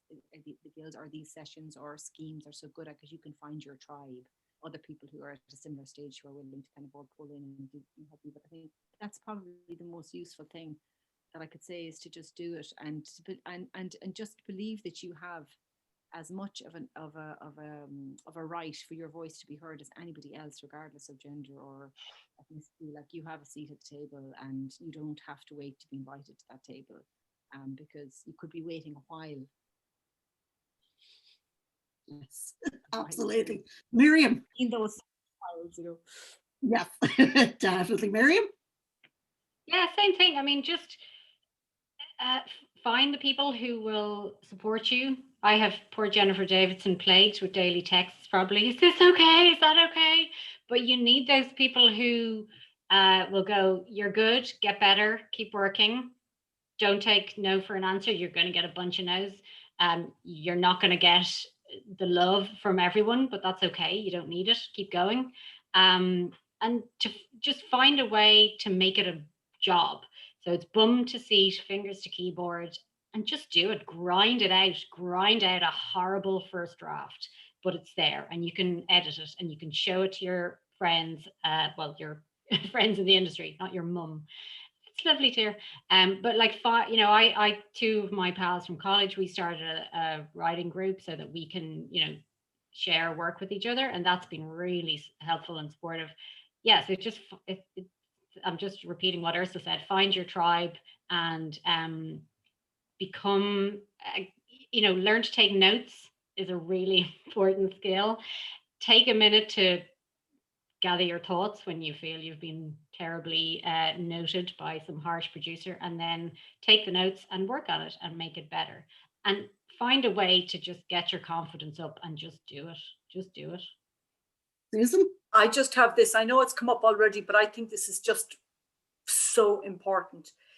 Own the failure. You've applied for things, they say no. There's no shame. There should be no secret. And Jennifer, I know you're brilliant at this. I think if more writers just openly said, yeah, no, I got knocked back for that and I'm having a bad, honestly, I think that would make such a difference. It's this idea that you have to protect some kind of image. No, because the no's are going to come, aren't they?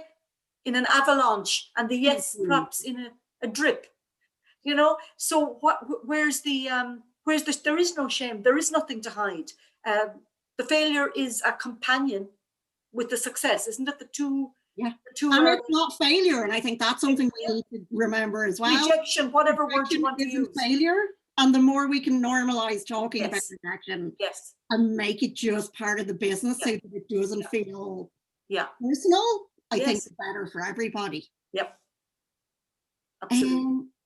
Let me just have a look in our question box. Oh, Audrey has a great question about ageism in the industry. Many of us have been battling away pre-Waking the Feminists and didn't realize the extent to which our careers were reined in. Audrey, I'm not sure if there's more to that question that I can't see.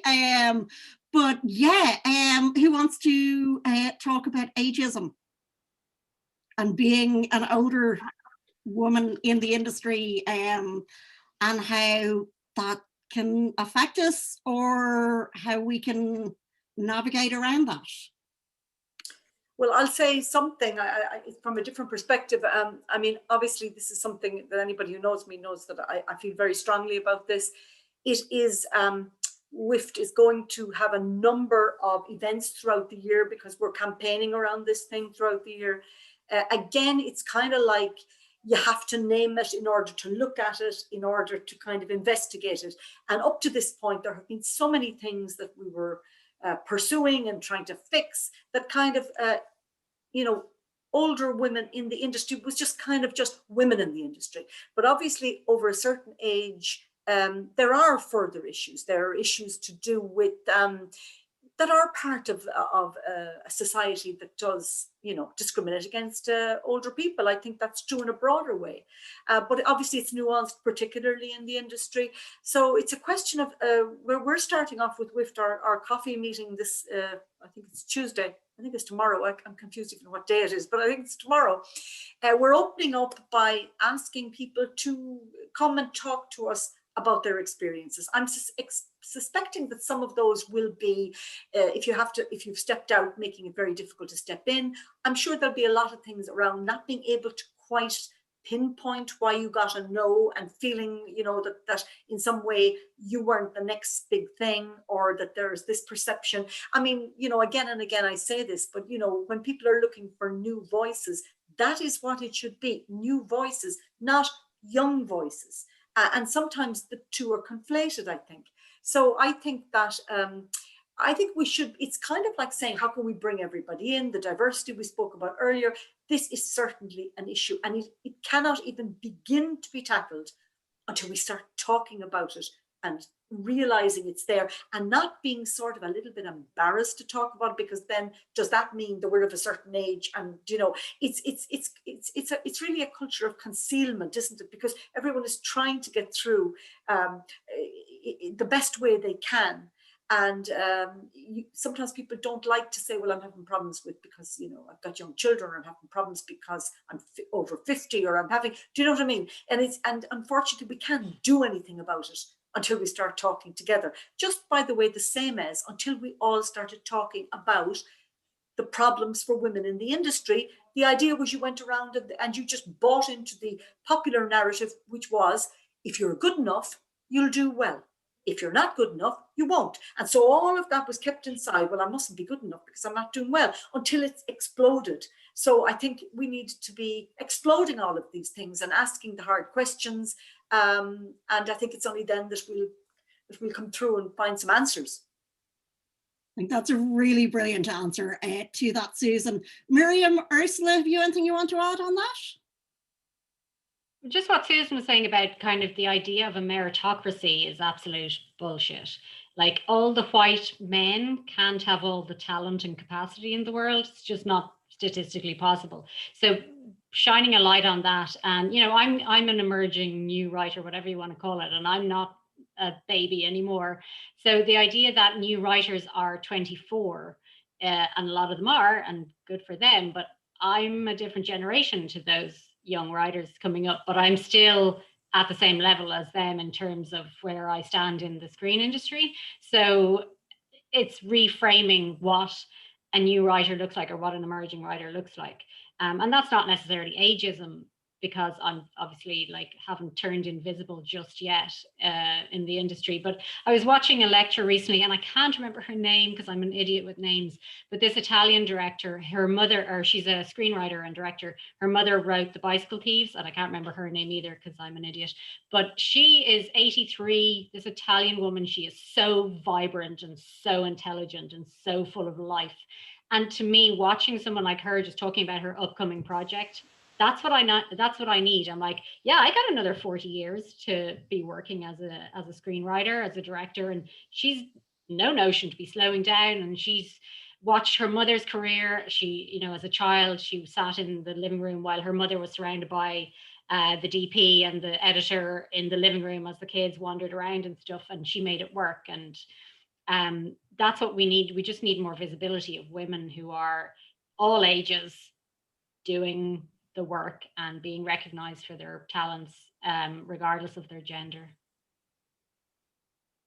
Absolutely. Ursula, anything you want to add on this?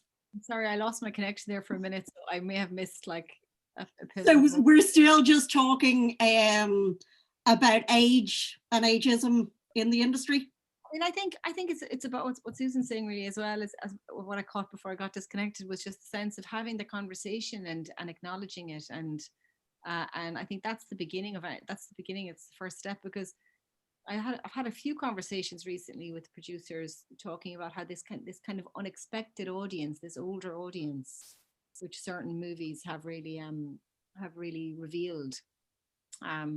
And how they were actively looking for stories that reflect, you know, a slightly older audience. And again, no more than diversity. Well, then you need to be looking to, you know, encouraging writers who are slightly older to come forward with their life experience and their stories as well. So I suppose it's just about acknowledging that there is an issue, and then how can you support, you know, how many women, for example, stepped back to have kids and rear their kids and then are rejoining it, going, I've missed the train now and I don't know, how do I get back on again? So just kind of welcome and I don't know if schemes are always a great way of just saying you are welcome here. I think, you're just saying, you know, we're highlighting the fact that this is an issue. You are welcome. Come bring it. And then just if you have a great story. I mean, I know this. I mean, I'm clinging on to what little bit of naivety that I had entering into this industry, which is that if you have a great story, like, don't presume that nobody, like, if you believe in it, the chances are like somebody else will believe in it too. And there is almost always somebody at a company who will even though, you know, cold calling is hard, but, you know, and you can't walk up to somebody for a chat at a film festival at the moment either. But, you know, if you have an idea for something, if you really believe in it and you have something on paper, I really don't, I have seen really great ideas get through every barrier, you know. So if you believe in it, don't be afraid to start chatting to people about it, even if you are older or coming from a diverse background, even if you have very limited connections in the industry. Start making them, you know, reach out to people. You never know. If you have an actor in mind, for example, an older actor in particular, I mean, there's lots of people, actors are so wonderful. They're so inspiring, I have found in my career. And, you know, reaching out to someone and say, I have an idea for a character for something, would you have a chat? And then you might be able to go to a company and say, well, actually, I've spoken with such and such a person, they're quite interested. And then the company went, well, they've had that conversation. Well, tell us, you know, you never know. There's always little ways. It's not always the one way in, I think. And I think that speaks to older writers as well as, you know, emerging newer ones. Definitely. And I think Jenny Roach is actually making a really good point in the chat as well. That many of us who are older might have internalized like our failure to progress as a lack of ability, rather than it being the inherent sexism within the industry and ageism within the industry. And I think just, to dismantle, I guess, that thought process for ourselves, that it's no reflection on talent and ability, and to not let being older hold us back, I think is what I would say, Jenny. Aidan McCarthy is asking a question, which I think we kind of touched on earlier, but just in case, and I would say particularly Ursula, you might have something you want to add here. There are writers' assistants in US writers' rooms, and from there they can progress to staff writers and sort of move up the ladder. Is there room for female showrunners to support new female writers in TV here by inviting them into rooms to be writers' assistants? Is there space for, I guess, those kind of entry-level writers' room jobs here and in the UK? I mean, I don't like writer's assistant isn't really something I have experience. I've had this script editor, and then there will be script assistant, but those are often people who see their career going forward to be in script editing, as opposed to people who are starting off in script editing and then hoping to you know, move into writing. But as I said earlier, like, I think absolutely there is room to bring in you know, less experienced writers. I mean, I was that person, do you know? I mean, Lisa McGee was the showrunner on Raw, and I didn't have any screenwriting experience, but it was my spec script and Equality of Power that she would have responded to along with the producer. And I have tried to do that in my capacity whenever I can.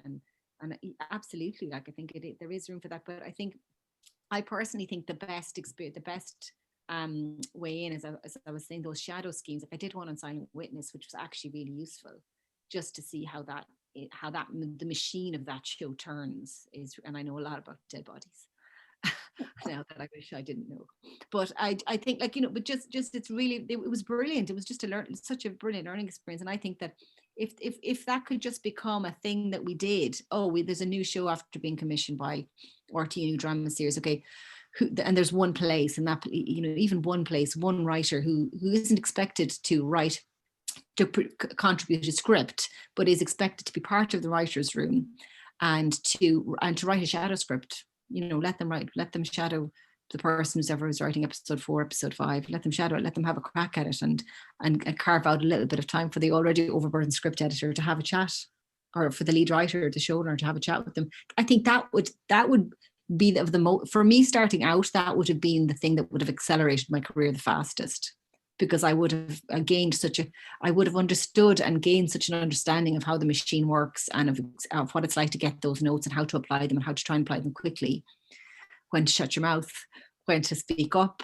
you know, what to take personally, what not to take personally, you know, and all of those things. And I think that would be a brilliant way. And it's certainly something I'm campaigning for with the shows that I'm developing at the moment, that when we get to that moment when we have a writer's room, you know, can we have that other person in the room, that observer, that, you know, to contribute, and can they, you know, is it possible to carve out a little bit of time and space for them to do a shadow script? Because I think it's just, the benefits would be just massive, I think. Absolutely. It's something I know we've been campaigning for a lot. So with Section 481 funding here, there must be traineeships in a lot of the various departments. And I think there's a really clear argument that there should be a traineeship in the writers department too. And that, you know, there's an established mechanism there. And to extend it to writing, I think, would be huge.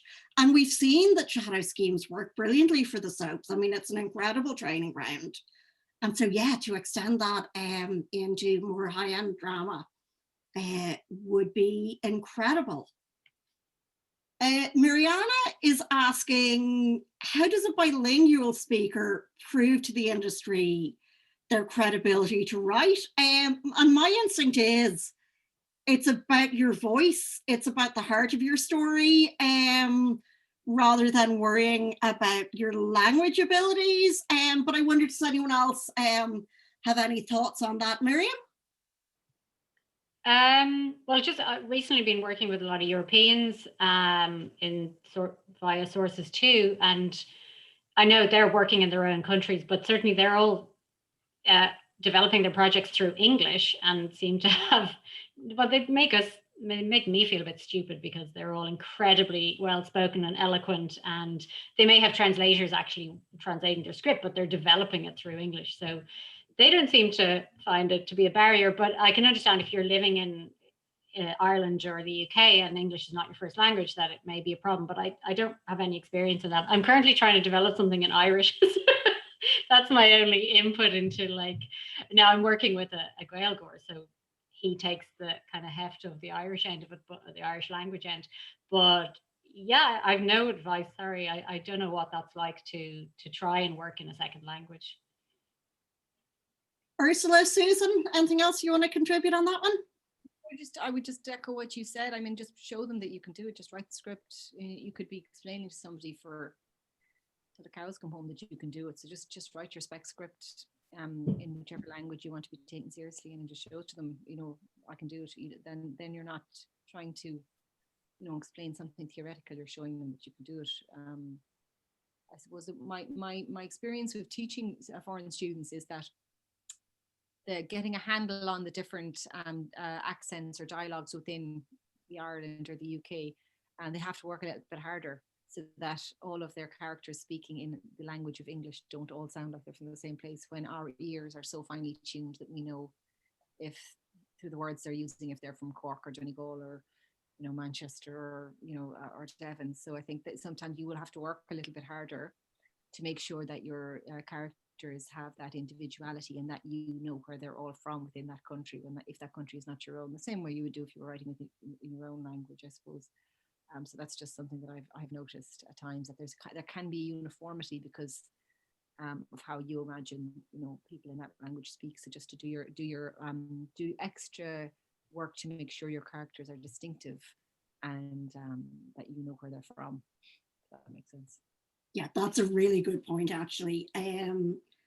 Shan is asking, so Ursula, you mentioned writing and filming a monologue, and she's wondering if a writer has done that, where do they go with it?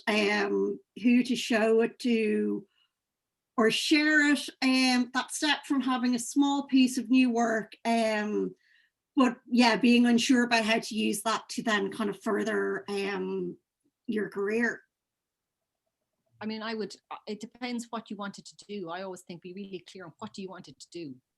Who are you trying to impress with it? So, and then figure out what you're trying to do. So for example, you've made a short film that you filmed yourself on a low budget, and you want to attract a Irish production company to take you seriously as a writer director. How do you do that? First, you do your research. First of all, look at all the production companies in Ireland who aesthetically and tone-wise, taste-wise, are most likely to respond to the way you write and to the piece that you've made. This is just going to save you time and down the line. Then who's in that company? What is the chain of command in that company, and who is responsible for meeting new talent in that company? And often they will respond to an email You know, they're supposed, especially at the moment, they are all supposed to have their eyes out on stalks looking for emerging female talent. So they should respond to your email at least. And in my experience, if you have a link, if your first email is going, look, this is who I am, this is what I've done, keep it as brief as you can, as concise as you can, as clear as you can. And why are you approaching that company, so that they don't think it's an email that you've copied and pasted 500 times. Why are you approaching them? Is there a piece of work that they've done that you really responded to? Is there a reason why you think they might be interested in looking at your work? And that you created this small piece of work and you're wondering if somebody there would have a look at it and perhaps have a cup of coffee. And you'd be surprised. And if they ignore you, try Twitter, because Twitter the things I saw, the people who I saw my students get email interviews with and mentorship from, just because they publicly contacted them on Twitter going, I'm a student or I'm an emerging and I'm looking for, and they were like, the person was shamed into going, yes, of course, I'd be happy to help. But yes, so that's what I mean, I suppose, by just doing it. But that would be the fastest way. Now, equally, there's a more blanketed approach where you put it up on YouTube and you send an email to everybody in your contact list, and you troll through and get everybody else's contact list, every production company in Ireland. But I think people that respond to targeted approaches, I'm contacting you because I think you will respond because of this work, because of this reason, and I've done this thing, and I wonder, would you take a look at it? And alternatively, if you're a writer, go through all of the shorts that have been on at DIF or any of the other festivals. Which are the shorts that you really responded to? Who directed those shorts? Directors are always looking for good material. You know, directors who don't write are desperate for good material, their next best material. So an email to them. That's how I found John Hayes, who directed Anywhere But Here, which was a short that I wrote on a scheme in the UK a good while ago now. But I was looking for a director, and I was like, where do I start? So I just watched all of the shorts, came across John's shorts, really liked it, and emailed him going, would you take a look? Would you have a look and see what you think? And he's like, absolutely. And he ended up directing it. So, you know, don't be afraid to, but I would say be targeted, be thoughtful, do your research, because companies want to think that you know what you're doing. You know, you're presenting yourself well from the very beginning. Yeah. Absolutely. And I think I just add, Shan, as well. And I know I've had a couple of producers say this at various events that we've run. It's much easier for them to watch a 5 or 10 minute clip of something than to read through a script, and that actually it's a really good way of getting their attention and showing your voice in a way that when they're inundated, sometimes something that's filmed or produced but short can just grab their attention a little bit quicker. Miriam, Susan, anything you want to add on that? No, I think I'm all talked out, Jennifer. I just said it's a visual medium that we're writing for. So if you have something on film, you're already 10 steps ahead of anyone who doesn't. I mean, I produced my first 2 shorts on a micro budget, like self-funded, just so there was something on, you know, I just wanted to make stuff. And then my 3rd one got funded by Screen Ireland. And that's now essentially a proof of concept for the feature I'm trying to get funded, or that's in development. So it's all kind of stepping stones into the next thing, and the visual is queen. Definitely. So Katie is asking, do you have any advice for good free writing programs along the lines of Final Draft? I have to say I am a Final Draft girl, so I don't have experience with anything else to recommend. Anyone else? I know people use cell texts, but I think, do you know what? Final Draft is an investment in yourself, and in my experience, companies will take you more seriously if you're working on Final Draft, because they are working on Final Draft, and if you email them something and then they've got to go and download something to be able to open the document, or it's not recognizing it, or for what it costs, I think it is a pretty good investment. Absolutely. Jenny Roach is just recommending Drama Queen, and she says it's a good free software and that a lot of her students use it. Susan, any other tips? No, I was only just going to jump on board with the cell text, but Jenny has made a point. It's just sometimes students don't have the money, no matter how good a piece of software is, they don't have the money and they don't want to pay for it. And the cell text, you get it free. You can use it for a certain period of time anyway. But as Jenny says, along the same lines, Drama Queen, that's another option. Yeah, Writer Duet is getting another recommendation here as well. Now, Jennifer McCarthy has a question, which I think will resonate with many of us who are not from Dublin. Can you speak to class and financial barriers for writers in the industry who live outside Dublin? Susan, you're based in Limerick. I might throw this one to you first. No, this is another one of my hobby horses. I have to say, I don't like the I don't like the centrality of anything, actually. I don't think it's healthy to have a Dublin-based country. I mean, I know there's all sorts of explanations around that. But I do think, I always get delighted when I hear of a director or a writer that isn't living in Dublin. And the last conversation I had was, I think, with Paddy Slattery, the director of Broken Law, talking about, you know, where he's from, Offaly and all of that, where he's based. I think in work I've done in the past, I've asked that question, and the answer that I have received is that there is this ill ease with people, that you feel that, you know, you're not, if you want to network, if you want to meet people, you have to be in Dublin, and that you know, you're not going to get to see the things to meet them. And of course, there's something to be said for all of that. But having said that, you know, here we are now, and no one is getting to meet anybody. We're not rubbing shoulders with anybody in that kind of real world way. So I think we can also overstate it. I'm just thinking, who's jumping into my head? Alva Keoghan, living down in County Kerry. You know, there's a lot of people around there who aren't actually Dublin based. So I think sometimes we might over kind of to give greater credence possibly to the value of that. I know that psychologically you always feel you want to be where it's all at, you're going to miss meeting this person, but you know, there's lots of film festivals. It's Cork, Galway, for instance. There's smaller festivals around where you will meet people as well if you decide to go for an overnight or a weekend or something like that. So I think you don't have to be in Dublin to make it all work, I think. Absolutely. Ursula? It's hard. I mean, I've lived everywhere. I grew up rurally. I moved to Cork. I've lived in Dublin. I've lived in London. I've lived in the States a bit. I think the need to be geographically any one place in particular now, I think it's all changed. I think now more than ever, I don't think it's going to matter as much anymore where you are, because this whole other way of working has opened up. So I think take heart in that. And the most important thing for a writer is the quality of the work. First of all, and if you have a piece of work that you're really proud of, that networking, that means that you need to be geographically placed in one place or another. You know, as Susan said, it's something that can be done, you know, in you know, day trips if you need to go and set up meetings. But I think to actually make the work happen, in my experience, the writing of it is the most important part, first of all. And once that's done, and it can be done anywhere, then the next part, that pre-production or getting it into production or production itself, is probably going to be a time when any of us will have to leave where we are anyway. So I don't think the class question is different, obviously, because that can be about, again, that's a type of diversity, isn't it? It's a type of expression of stories and what stories have, you know, who has a seat at the table, whose stories get told and who do they get told by. It's a bigger, more complicated question, I think. But again, all we can do is take heart in the fact that I think if the script is good enough, and you can, when you work, you're clever enough and work hard enough to try and get it into the right hands, that should be enough, regardless of who you are or where you are. I have to believe that. I'm trying to hold on to that, I think.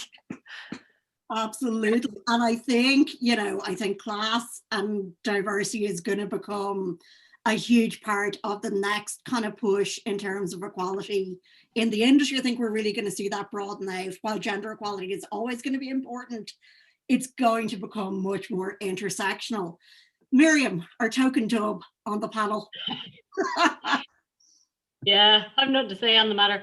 No, it's clear, especially in the last year, pre-production and post-production can be done remotely.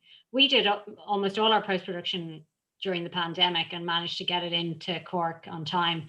And as Ursula says, you're going to have to go somewhere for production anyway. I lived in Clare for 6 years, and while I wasn't really working in the industry at the time, I found I had a path worn down the N7 back up to Dublin for meetings and for networking, for all sorts of things. I think that's different now. I think once you have Wi-Fi, once you have a computer, you can do a lot of your work in this industry remotely, particularly as a writer.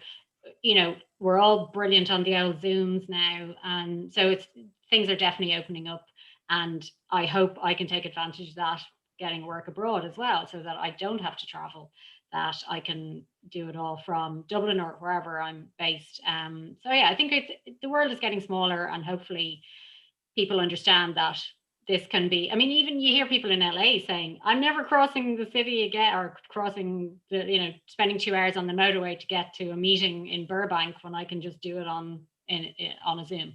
So yeah, I guess it hopefully is less of an issue now. And everyone's leaving Dublin like rats from a sinking ship anyway. Definitely. Yeah, no, I think that's, it's what there have to be some upsides to the pandemic. And I think one of them is definitely, the barriers have dropped. It's become much more easy to have conversations with people that you're not in the same city as. And I think those barriers coming down are going to have a knock-on effect then in terms of class and financial bracket as well. And hopefully it's all going to help, make this industry a bit more democratic. I think that is all the questions that we have from our audience. So I'm just going to ask you all one final question before we go, which is, if you had a magic wand, if you could have one wish for the industry, one thing that you'd love to change or see happen going forward, what would that be? Miriam, I might start with you. Oh my God. You've totally caught me on the hop here. I just wish, for accessibility for everyone, because it's going to be more interesting when everyone has access to the industry and is telling their stories. We're all going to benefit when everyone can work in the industry. We need men, we need women, we need people of color, we need people with disabilities, we need trans people, we need Mincare, we need everybody, we need different communities to all come together to work to make this a brilliant, vibrant industry. So that's my one wish. Brilliant. Ursula? I think it's a bit like saying world peace, but I agree. I agree. I think that's it, isn't it? It's for it to be accessible, for that kind of sense of elitism and a sense of a gang or a club that you're not invited to disappear, I suppose. And that, I suppose, all that would matter is that the quality of your work is what opens the doors for you. That nothing else is needed. The quality of the work is what rises to the top, and and that we just start to see the true length and breadth of our society represented in the stories that are being told. So that will encourage in turn the next generation coming up. They'll start to see themselves in their stories and think that they have a place at the table. So yes, I agree. Brilliant. Susan? I don't know really for sure what to say. I mean, I want a gender equal and diverse industry, and how to get that. I mean, in the past I've said, and I still believe, I still think maybe quotas have a place to play in this for a period of time. But leaving that aside, I would like if there was one central body, I'm just thinking about this recently, that was charged with the task of creating an industry that was gender equal and diverse, rather than the guild killing themselves, somebody else killing, everybody doing a bit, nobody keeping facts and figures. Do you know what I mean? I think something like that, where it would be, in other words, overseen in a very serious way as something that is crucial to the development of the Irish film industry. The Susan Liddy Gender Equality and Inclusivity Institution. Thank you, Miriam. I accept the job if there's a Merc going with it particularly. Absolutely. All the benefits in kind. Okay, I think that is actually the perfect note to leave this on. Miriam, Susan, Ursula, thank you so much for giving up your time this afternoon. This has been really brilliant. I have loved chatting with you all. I think the audience have really enjoyed it. A huge thank you to Hugh Farley, the director of the Writers Guild, who has been on board today doing our tech support and admin for us. To the audience, thank you so much for joining in, for giving up 2 hours of your Monday to listen to us have a lovely chat. I really do hope that you got a lot out of it too. We will be back with more webinars and events throughout the year. Hopefully at some point we will actually get to do some of these in person. I can't wait personally. And that is it. And it just remains to say once again, happy International Women's Day. Have a brilliant Monday. I hope this has set you up for a wonderful week. And we will see you all very soon. Goodbye. Thank you.